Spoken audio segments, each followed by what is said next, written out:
P T I S P R نے جو press conference کی گفتگو کی اور بڑے شکوے بھی آئے، سخت سوالات بھی آئے،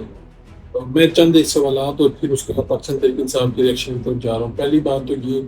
میری جو معلومات ہے کہ 9 مئی کو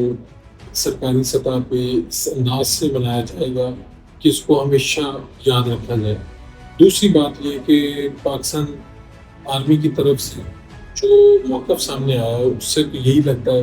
کہ کسی قسم کے جتنے بھی افراد اس وقت ان کی گرفت میں ہیں، تحویل میں ہیں، ان کے ساتھ کسی قسم کی کوئی نرمی نہیں برتی جائے گی اور کڑی سے کڑی ان کو سزا دی جائے گی۔ اچھا، ایک پاکستان تحریک انصاف کے صدر کیسر اور پاکستان تحریک انصاف نے خود پریس کانفرنس کی ہے اور پروگرامات پہ گئے ہیں، انہوں نے کہا کہ جناب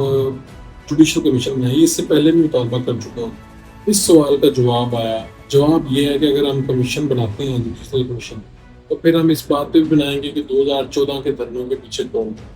پھر ہم اس بات پہ بھی بنائیں گے کہ پی ٹی وی پہ حملہ کس نے کیا، پھر ہم اس بات پہ بنائیں گے کہ پارلیمنٹ کے باہر جو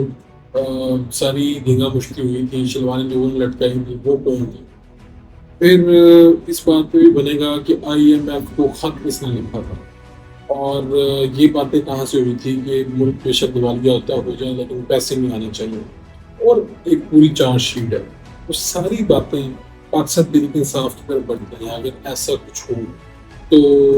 یہ جو ساری اس میں ایک سوال یہ بھی آیا کہ جی پاک فوج کے جو ادارے ہیں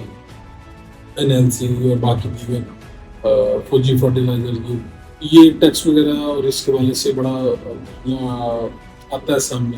اس پہ جواب یہ آیا کہ 360 ارب سالانہ ٹیکس، مثال کے طور پہ ڈی ایچ اے کی بات مجھے یاد ہے کہ ڈی ایچ اے کے حوالے سے انہوں نے کہا کہ تقریباً 23 ارب کے قریب یہ ٹیکس دے رہے ہیں اور ٹوٹل جو مجموعی طور پہ یہ ٹیکس ہے 360 ارب کا آیا۔ اچھا، ساتھ ہی ساتھ سوال ہوا جو کورٹ کمانڈر منگلہ ہے احمد صاحب جنرل ریٹائرڈ، ان کے بارے میں آیا کہ وہ برطرفی ہوئی تھی، استعفیٰ ہوا تھا، کیا ہوا تھا، آیا کہ یہی تھا کہ استعفیٰ ہوا تھا، تو اس پہ بھی یہ آیا کہ جو کڑے سے کڑا احتساب ہوتا ہے۔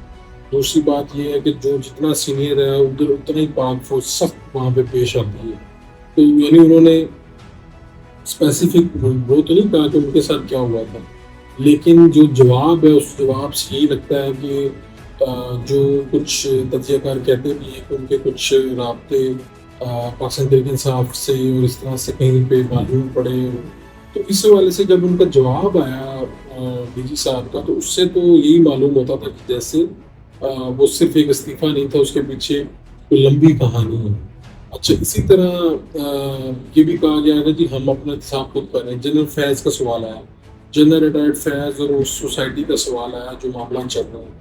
اسی طرح 6 ججز کا جو خط ہے وہ بھی بہت بڑا مسئلہ، اس پہ سوال آیا، کہا گیا کہ جو 6 ججز کا خط ہے وہ الزام بھی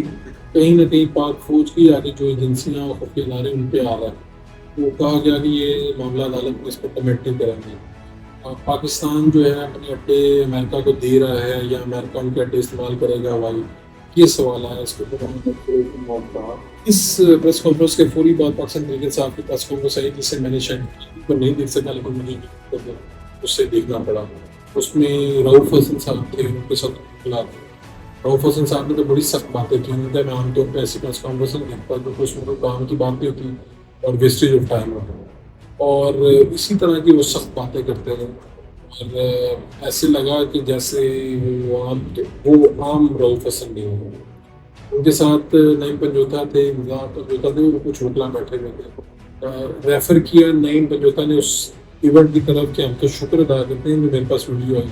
کہ وہاں پر انہوں نے پولیس کا یا آرمی کا بندہ نہیں مروا دیا، جس طرح فوٹوز آپ کے ساتھ ہوا تھا کہ ان کو اس طرح سے بندے کے قتل میں بعد میں ضیاء صاحب نے پھانسی پہ لٹکا دیا تھا، تو خدا نخواستہ ایسا کوئی معاملہ نہیں ہوا۔ یہ ساری باتیں آج یہ آگے بھی سلسلہ چلتا رہے گا۔ 9 مئی جو ہے پاکستان کے جو سرکاری ریاستی ادارے ہیں وہ چاہتے ہیں کہ یہ 9 مئی جو ہے 9 مئی کی اینیورسری، لوگ اس کا مذاق اڑا رہے ہیں جو پاکستان تحریک انصاف سے محبت رکھنے والے ہیں، کچھ عام لوگ بھی اس میں شامل ہیں جو کہہ رہے ہیں جی برسی آ رہی ہے۔ تو اس طرح سے اہتمام کیا گیا کہ تمام چینلز کے اوپر 9 مئی کی خاص اسی کوریج ہوگی، شہداء کی جو یادگاریں وہ دکھائی جائیں گی، کیبنٹ کا خصوصی اجلاس ہوگا، میسج دیا جائے گا پبلک میں. اس کے علاوہ پورا دن تقاریب چلیں گی، ٹرانسمیشن ہوں گی، اور 9 مئی کے حوالے سے پورا پلان ہے کہ 9 مئی کو اس طرح سے ہم گزاریں گے کہ یہ ہمیشہ ہمیشہ کے لیے 9 مئی آپ دیکھیں گے کہ آنے والے سالوں میں جب تک معاملات ہیں، جب تک کہ حکومت اور پاک فوج میں بہت بڑی تبدیلیاں نہیں آ جاتی کہ یہ 9 مئی اس طرح سے اس کا اہتمام کیا جائے گا. خیر، جو کاکڑ صاحب ہیں انہوں نے پریس کانفرنس کی گفتگو کر رہے تھے میڈیا سے، اور انہوں نے یہ کہا کہ جی یہ جو میں نے اجازت دی تھی. اچھا یاد رہے کہ یہ جو سارا اسکینڈل ہوا، گندم کا بحران اور معاملات، کسان جو پریشان ہوئے، تو اس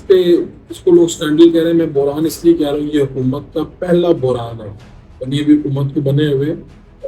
1-2 ماہ کے اندر اندر یہ پہلا بڑا بحران ہے جس کے بھی تنقید کا نشانہ بن ہوئے اور کسانوں کی وجہ سے پریشان ہے. اس پہ جو سابق نگران وزیر اعظم کاکڑ صاحب اور حالیہ سینیٹر ہیں،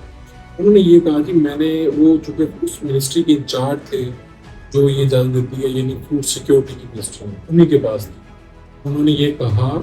کہ میں نے یہ پی ٹی آئی کے جو دور کا قانون ہے اس کے تحت اس کی اجازت دی.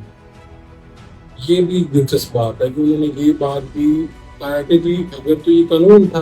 قانون کے تحت میں نے اجازت دی. کہ لاہور میں ہونے والے جو ہائی لیول کے اجلاس ہیں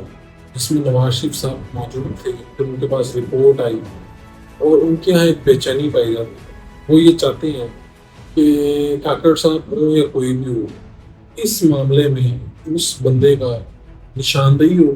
اس بندے کا میڈیا کے سامنے چیزیں آئیں، اس بندے کو قرار واقعی سزا ملے کسی نہ کسی انداز میں. اب مسئلہ دوسری طرف کیا ہے کہ وہ لوگ جو کہ ان کی حفاظت کرتے ہیں افراد کی، یہ اہم افراد، قیمتی افراد، وہ اس میں رکا ہوا ہے. اور اس میں پرائم منسٹر جو ہیں وہ دونوں طرف سے مشکل کا شکار ہیں. نواز شریف صاحب بے چین ہیں اور وہ چاہتے ہیں کچھ ہوئی. پرائم منسٹر صاحب درمیانی راستہ نکالنا چاہتے ہیں، اور وہ افراد جو جن کے نام ہیں، جن کے اوپر ریفر کیا جا رہا ہے، جن کی طرف وہ خاموش ہیں، تھوڑے تھوڑے سے پریشان ہوتے ہیں لیکن پھر چل ہو جاتے ہیں. وہ کہتے ہیں ہمیں جو ہماری حفاظت پر مامور ہے وہ ہمیں بچا لیں گے، یعنی جو بھی ان کو بچانا چاہتے ہیں وہ ہمیں بچا لیں گے. اب دیکھتے یہ ہے کہ نواز شریف صاحب کی بے چینی بڑھتی ہے، پرائم منسٹر کی پریشانی بڑھتی ہے، یا وہ لوگ جو چل کر رہے ہیں ان کی پریشانی. اپنے میزبان فاروق وڑائچ کو اجازت دیجیے. اللہ